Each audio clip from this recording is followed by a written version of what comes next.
So the 4 pillars within flow, within the embodied life or primal movement, is awareness, breath, sound. Which one did I not say? Movement. Yeah, so like yesterday, I was feeling anger. And it's so wild.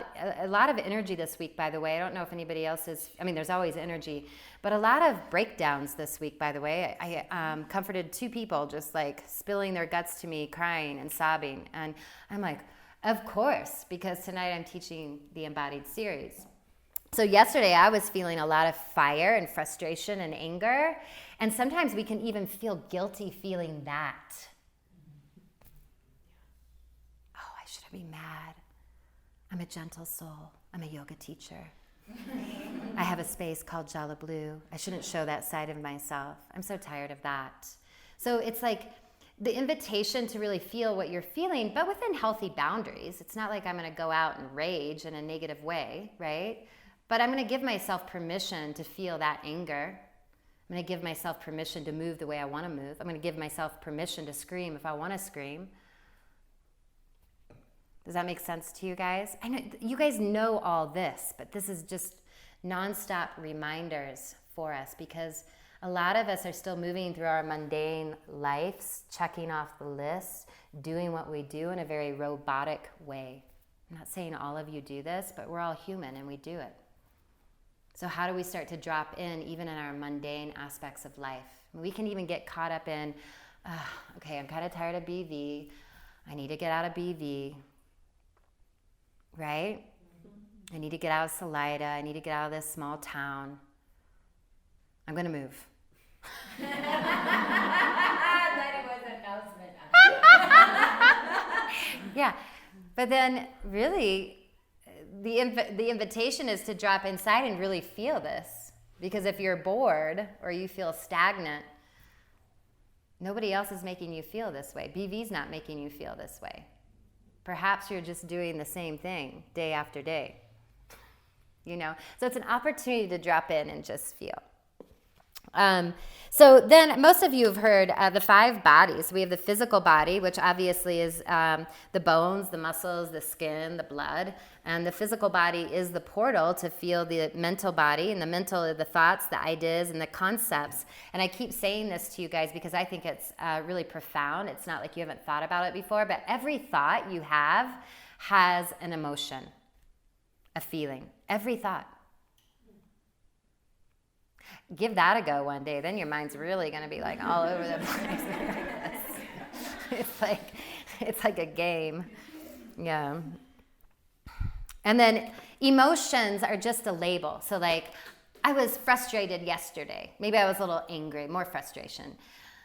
And then today I just felt really tired, but in a calm kind of way. Tomorrow maybe I'll be blissful and happy. But those are just labels. So then what's beyond the label? Like when I feel frustrated and angry, my neck gets so red and my face gets really flushed and my whole body feels contracted. For some of you, it may look totally different. Like somebody say something when you feel angry, like something different than what I said. Anybody have any other different things? Like eyes roll up into their head or something? Like The Exorcist.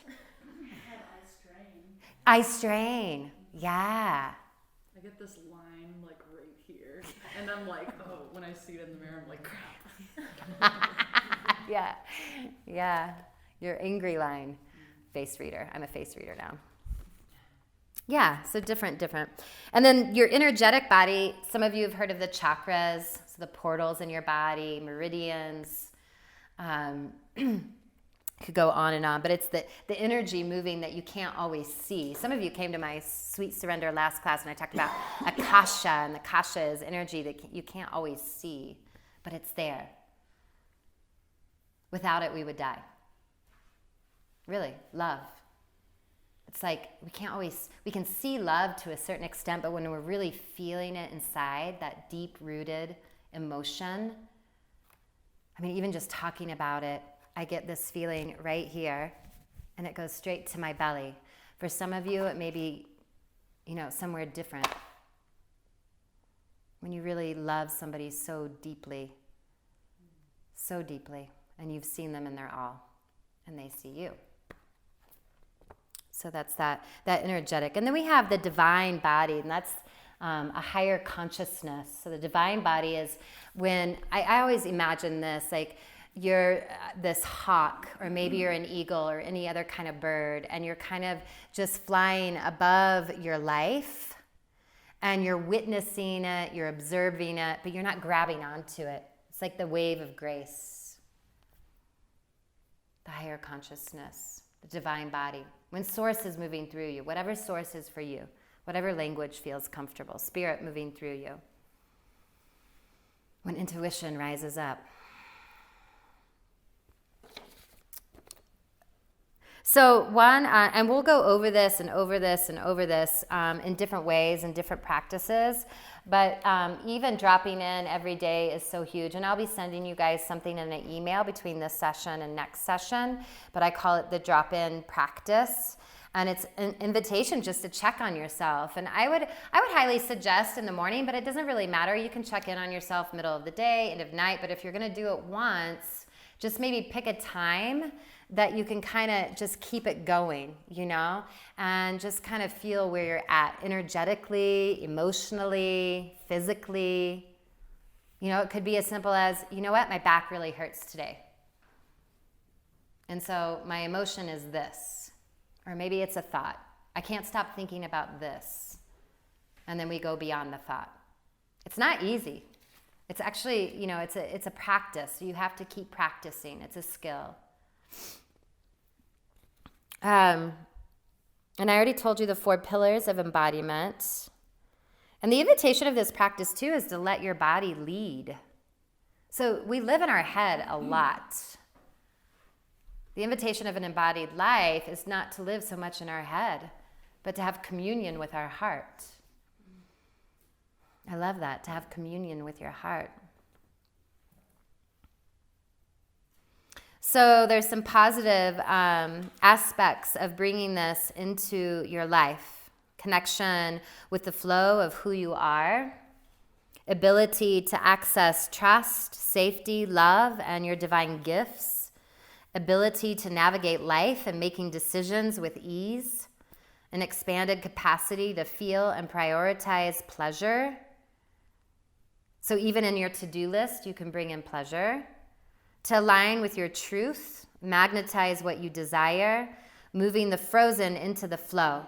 So when I talk about moving the frozen into the flow, what happens many times is that if we have trauma in our lives, whether it's trauma from the past or recent trauma, all of us have past trauma and all of us have recent trauma, by the way. And if we don't welcome it in, then it becomes frozen tension.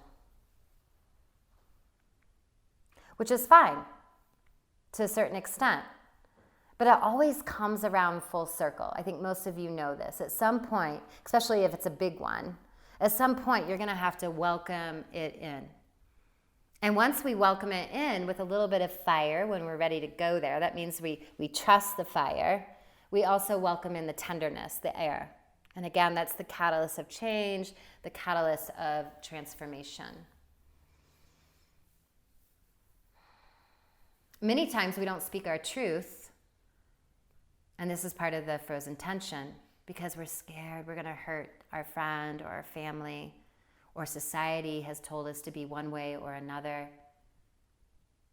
Or think about all the people in the world that are in careers that are absolute miserable because this is what society said they should do as a man or a woman. And so they just stay with it.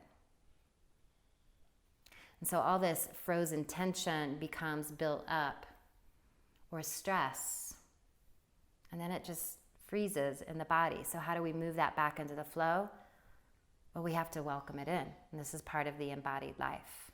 So we move like it, we breathe like it, we make sounds, we howl, we exhale deeply.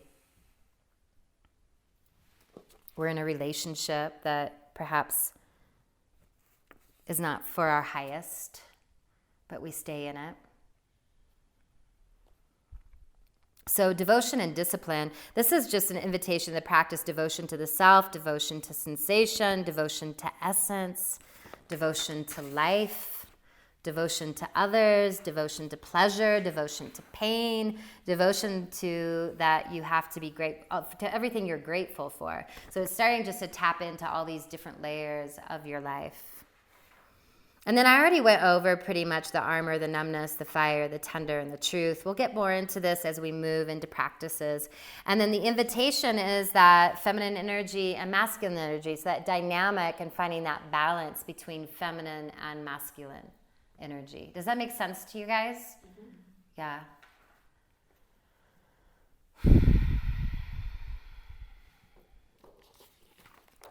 So, any questions so far?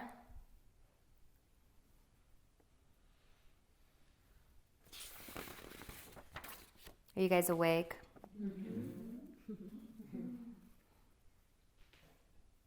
I'm just looking at my notes. There's so much. I could go on and on and on.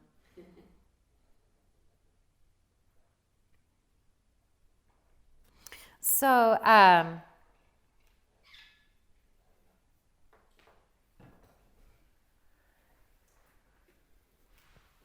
I mean, in my opinion, too, is, and this is just common sense, the more we store stuff in our body, more of like the trauma or the stress or the tension or not speaking our truth, which is a big one for me. I mean, I speak my truth a lot, but I mean, I'm just saying a big one, in my opinion, there's so many people scared to speak their truth that this is also what creates, illness and disease. And if we're just walking around, not being who we are, expressing who we are, then we're frozen completely, really. We're not in the flow. It's not moving. It's not moving for us.